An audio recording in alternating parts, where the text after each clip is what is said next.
আসসালামু আলাইকুম সবাইকে, আশা করি সবাই ভালো আছেন। আজকে আমরা চলে আসলাম সৌদি খেজুর নার্সারিতে। তো আমরা অনেকেই গাছপালা শুধু লাগাই আমাদের শখের জন্য, কিন্তু এই নার্সারির যে ওনার আব্দুল হালিম, সে এটাকে শুধু শখের দিক দিয়ে দেখতেছে না, এটাকে কিভাবে আমরা অর্থনৈতিক স্বাবলম্বীর জন্য ব্যবহার করতে পারি, এজন্য সে অনেক বেশি কাজ করতেছে। তো এই জন্য আমরা তার কাছ থেকে কিছু গাছ সম্পর্কে জানবো, যে গাছগুলো যদি আমরা লাগাই তাহলে কয়েক বছর পর আমরা কোটি কোটি টাকা পেতে পারি। আসসালামু আলাইকুম কাকা, আপনার একটু পরিচয়টা দিবেন। আমার নাম মোহাম্মদ আব্দুল হালিম।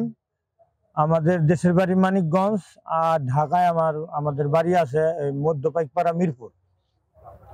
আচ্ছা, আপনি বলতেছিলেন যে গাছটাকে আমরা শুধু শখের দিক দিয়ে না দেখে এটা থেকে কিভাবে আমরা অর্থনৈতিকভাবে স্বাবলম্বী হতে পারে, এরকম কিছু গাছ নিয়ে আপনি কাজ করতেছেন। জি, তো ওইরকম গাছগুলো যদি আমাদের একটু দেখাই দেন। আমরা এই যে এগুলো হলো শ্বেতচন্দন। এই শ্বেতচন্দন গাছ একটা গাছ 20 থেকে 15 বছর পর এগুলো একটা গাছ 50-60 লাখ টাকা বিক্রি করা যায়। আবার রক্তচন্দনও আছে আমাদের কাছে, ওটা আমরা দেখাবো। এগুলার মানুষের যে গাছ মনের তৃপ্তির জন্য এটা চাষ করে, এটা তার ব্যতিক্রমী। এটা চাষ করলে মানুষের যেরকম তৃপ্তিও পাবে, আবার তার অর্থনৈতিকভাবে লাভবান হবে। যদি মানুষ অর্থনৈতিকভাবে লাভবান না হয়, তাহলে এক সময় গাছ চাষ করার খেয়ে হেরে ফেলবে। সেই জন্যে আমরা ওই অর্থনৈতিকভাবে স্বাবলম্বী হয়, কর্মসংস্থান করতে পারে, এরকম গাছ নিয়ে আমরা কাজ করছি। এটা রক্তচন্দন, শ্বেতচন্দন, লোহা কাঠ, লিগামবিটা, ব্ল্যাকউড। এগুলো যদি কোনো একটা লোক 10টা বা 20টা বা 100টা গাছ কোনো বাগান করে, তাহলে ওর সাথী ফসল হিসাবেও তার জীবন চলবে। যেমন আদা, ওই গোলমরিচ, রংমরিচ, তেজপাতা, বিভিন্ন ধরনের মশলা চাষ করবে নিজ দিয়ে, আর উপরে গাছগুলি হয়ে যাবে। 20 বছর পর এই বাগান থেকে সে 5 থেকে 10 কোটি টাকা পেতে পারে। আপনি তো এই গাছটার নাম শ্বেতচন্দন বলছিলেন। জি জি জি জি। আর এটা আপনাদের কাছ দিয়ে যদি কিনতে যায় মানুষ, তাহলে কেমন দাম পড়বে এরকম একটা সাইজের গাছ? এরকম একটা সাইজের গাছ যদি একটা গাছ কিনে, তাহলে ধরেন 2000 টাকা। আর যদি অনেকগুলি গাছ নেয়, তাহলে আরো কম পড়বে, 1500 টাকা বা 1000 টাকা। যত বেশি নিবে তত কমবে, আর যত কম নিবে তত বাড়বে। আপনি বলতেছিলেন যে এই গাছের সাথে একটা সহ গাছ ব্যবহার করা যাবে, এই নিচেরটা কি এরকম কিছু? এরকম, এই যে এই গাছটা হলো একটা এটার সাথী গাছ বা এটার হোস্ট গাছ বলে। এটা হলো প্রাইমারি হোস্ট গাছ। আমরা এই যেখানে এটা হলো লজ্জাপতি, বা এটা আমাদের এই গাছগুলো ইম্পোর্ট হয়েছে, তো ইম্পোর্টের সাথে যেগুলো আসছে, যে যেগুলো এটার নাম আমি জানি না, এটা এর হোস্ট গাছ। আর এরপরে যে সময় আপনি নিয়ে লাগাবেন, এর সাথে আবার সেকেন্ডারি হোস্ট গাছ দিতে হবে, হইলো ওই আকন্দ গাছ, আকন্দ। আর পার্মানেন্ট হোস্ট গাছ এই গাছের থেকে 2 ফিট থেকে 3 ফিট বা 1 মিটার দূরে লাগাতে হবে 2টা নিম গাছ, ডানিয়াটা বামেটা। ওই নিম, এই গাছে একা খাদ্য তৈরি করতে পারে না, নিম গাছ থেকে এর খাদ্য সাপ্লাই হবে। এবং সবসময় ওই যে হোস্ট গাছটা কেটে সেটা ছোট রাখতে হবে এই গাছের থেকে।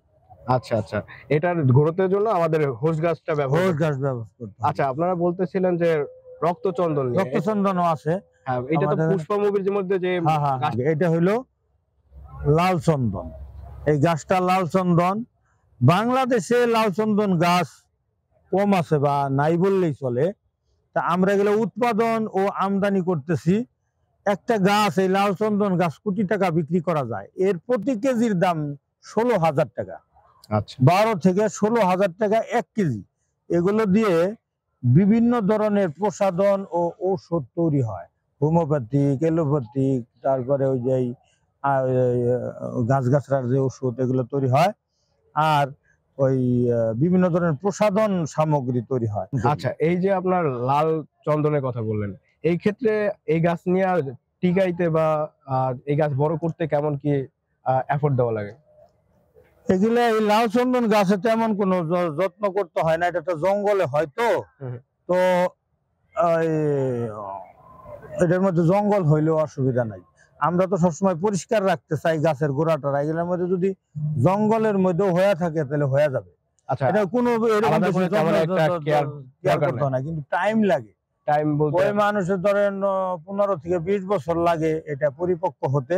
আচ্ছা, এই গাছ যদি আপনাদের কাছ দিয়ে কেউ কিনতে যায়, এরকমই তো আপনার এই সাইজে বিক্রি এই করেন? না, আমরা এটা 3 ফিট 2 ফিট এগুলা এত বড় দিব। আচ্ছা, এটা কেবল আমাদের মানে ইম্পোর্ট হয়েছে তো, হ্যাঁ। এখন নিতে চাইলে কেবল দিব, কিন্তু আমরা 2 ফিট 3 ফিট গাছ দিই। আচ্ছা, ওই অবস্থায় কেমন দাম থাকে আর এই ওগুলা অবস্থায় কেমন? ধরেন এই অবস্থায় এখন কম দাম 500 টাকা বা 500 টাকার মধ্যে পেয়ে যাবেন। হ্যাঁ, আর যদি 2 ফুট 3 ফিট নেয় তাহলে 1000। 1000 এর মধ্যে। আর যদি বেশি গাছ নেয়, আমি তো আগেই বলছি যে বেশি গাছ নিলে কম দাম, অবশ্যই তারা আর একটা গাছ নিলে বেশি দাম। আর আমাদের আরো কিছু দামি কাঠ হয়েছে এই ব্ল্যাকউড। ব্ল্যাকউড বিশ্বের সবচেয়ে দামি কাঠ। এই ব্ল্যাকউড বিভিন্ন বড় ধরনের ফার্নিচার বা বিভিন্ন কাজে এগুলো ব্যবহার করা হয়। এগুলো 45,000 টাকা কেজি বা আরো দামি এগুলো ব্ল্যাকউড। এগুলো সাউথ আফ্রিকায় হয়। তো আমাদের দেশের আবহাওয়ায় বা ইন্ডিয়াতে কিছু কিছু হয়, বা আছে হলো লোহা কাঠ। লোহা কাঠ সবাই চিনে, কিন্তু লোহা কাঠের গাছ বাংলাদেশে এরকম নাই। আমরা বিভিন্ন দেশ থেকে আমদানি করে যারা এগুলা উৎসাহী তাদেরকে আমরা দিব। আর আছে কর্পূর গাছ। কর্পূর অনেক দামি জিনিস। এই কর্পূর গাছ হলে এই কর্পূর গাছ এর নির্যাস থেকে কর্পূর তৈরি করা হয়। তো কর্পূর দিয়ে অনেক ঔষধি মানে কাজে লাগে, বিভিন্ন ধরনের ওষুধ প্রস্তুত করা হয়। তা আমাদের দেশে কোনো কর্পূর গাছ আমার জানা মতে নেই। আমরাও এটা আমরা আমদানি করতেছি গাছ, বীজ এগুলো থেকে উৎপাদন করে আমরা জনসাধারণের মধ্যে দিব অল্প দামে, যাতে মানুষের সাধ্যের মধ্যে হয়। আচ্ছা, আপনারা তো এখন বললেন যে কর্পূর, তারপর ব্ল্যাকউড, তারপরে লোহা কাঠ, এগুলা আপনারা কেমন কি দামে বিক্রি করতেছেন? লোহা কাঠ ধরেন এক একটা গাছ 4 ফুট 5 ফুট 500 টাকা, বা কর্পূর গাছ ছোটগুলি 300 টাকা, আর আরেকটা ব্ল্যাকউডও এরকম 500 টাকা 600 টাকা এরকম। তাহলে কম দামে মানুষ কম দামে দামি গাছ পাবে। আর এই যে যে গাছপালা হবে, এই গাছপালার নিচ দিয়ে যাতে আরো মশলা জাতীয় গাছ চাষ করতে পারে, যেমন এলাচ এই গাছের ছায়ার মধ্যে হয়, গোলমরিচ গাছের মধ্যে বেয়ে বেয়ে হয়, এটা এইসব গাছ ওই ওই গাছের মধ্যে বেয়ে বেয়ে আশ্রয় নিয়ে হয়। সেই জন্য আমরা মশলা, দামি মশলা, এলাচ, গোলমরিচ, তারপরে দারুচিনি, এগুলো আমরা যেরকম দিতেছি মানুষকে, আর আর দিতেছি হলো রক্তচন্দন, শ্বেতচন্দন, তারপরে ব্ল্যাকউড, লিগাম্বিটা, আর হচ্ছে লোহা কাঠ। তো আপাতত আমরা এগুলোই দিচ্ছি। আর পরিবেশের ভারসাম্য রক্ষার জন্য আমরা এই যে তাল গাছ দিতেছি, এই যে তাল গাছ, এগুলো তাল গাছ। এই যে এখন একজন এক সচিব সাহেব উনি নিয়ে গেল, এগুলো বিভিন্ন ধরনের বজ্রপাত এবং পরিবেশের ভারসাম্য রক্ষা করে, অধিক কার্বন ডাইঅক্সাইড শোষণ করে। আর দিতেছি খেজুর গাছ, বিভিন্ন ধরনের আজওয়া, মরিয়ম, বারহি খেজুর, এই যে অনেক খেজুর গাছ আছে এই যেখান থেকে, এই যে এগুলো দিতেছি। এগুলোর মধ্যে tissue culture, offshoot, root fertility, এগুলো আমরা সরবরাহ করতেছি। একজন মানুষ খেজুর গাছ চাষ করেও সে স্বাবলম্বী হতে পারে, কারণ এই গাছের থেকে গাছ হয়, সে গাছ বিক্রি করে সে অনেক লাভবান হতে পারে। আচ্ছা, এই যে আজওয়া খেজুর, এই সম্পর্কে তো আমরা হাদিসে শুনছি যে আজওয়া খেজুর যদি কেউ খায় তার জন্য সকালবেলা উঠে খাইলে তারপর দেখা যাবে বিষক্রিয়া হবে না তার সাথে। জি জি, এটা ঠিক আছে। এইগুলো তো আপনার অনেক বেশি, মানে আপনারা কেমন দামে বিক্রি করেন এগুলো? তো আমাদের দেশে আমরা আসলে ওই 1000 টাকার কমে বিক্রি করতে পারি না, তারপরেও অনেক সময় 500 টাকা বিক্রি করি। কিন্তু টিস্যু কালচার আমরা 15,000 টাকার কমে পারি না। আচ্ছা, অফশুটও 15,000 টাকার কমে পারি না। আর ধরা গাছ 80,000 1 লাখ এরকম। আচ্ছা আচ্ছা, ধরা গাছ, ধরা গাছ মানে গাছ ওই ফল যেগুলো ধরা আছে, আচ্ছা, যেগুলো ওগুলো বিভিন্ন রিসোর্ট, তারপরে বিভিন্ন ধরনের বাংলো বা সরকারি কাজে আমরা এগুলো সরবরাহ করি। ওনারা কনফার্মেশন চায় যে গাছে ধরা ফল আছে কিনা। আচ্ছা আচ্ছা, ওনারা ওই ফল ধরা দেখে নেয়, আমরা এগুলো সরবরাহ করে আমরা গ্যারান্টি দেই, অথবা ফল ধরা অবস্থায় আমরা সাপ্লাই প্রদান করি। আচ্ছা, এই যে খেজুর গাছগুলো বললেন যে মরিয়ম কিংবা আজওয়া, এই ক্ষেত্রে যদি এরকম একটা গাছ নেয় তাহলে এগুলো 1000 টাকা 3 বছরের মধ্যে ফল এসে যাবে। জি জি জি। আচ্ছা আচ্ছা, সেই জন্য আমরা, আমাদের স্লোগান হবে দামি গাছ লাগাই, পরিবেশ বাঁচাই। দামি কথাটা থাকতে হবে, আচ্ছা, যা মানুষের ভাগ্যের উন্নতি করতে পারে ইনশাআল্লাহ। আসসালামু আলাইকুম।